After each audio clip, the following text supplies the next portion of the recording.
you want to put it in a serpentine way and then hold it down. And you're gonna want to press just for a little bit longer. It should cure after about, I think it said 15 seconds. All right, so I'll move on to the next piece.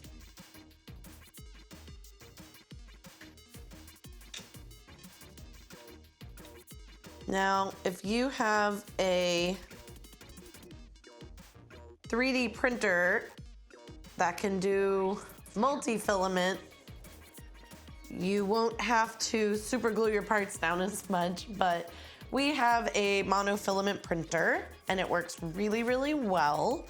But one thing I actually like about monofilament printers is that they have a lot less waste, which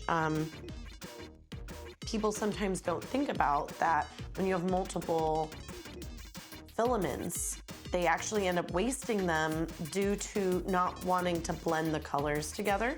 So there's an area that sort of, they call it poop, but, but it wastes it in the middle. So you end up with this just little area of waste, which is so sad because on our 3D printer, when you do the parts separately, there's honestly hardly any waste. Maybe like this much, at maximum about a foot long, due to making sure that when you change the filament that you don't have any old filaments stuck inside the hot end.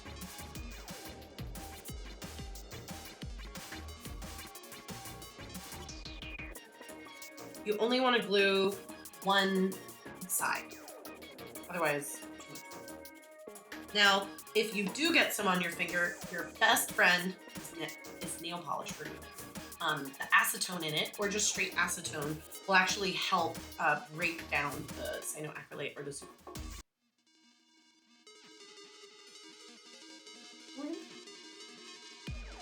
Beautiful.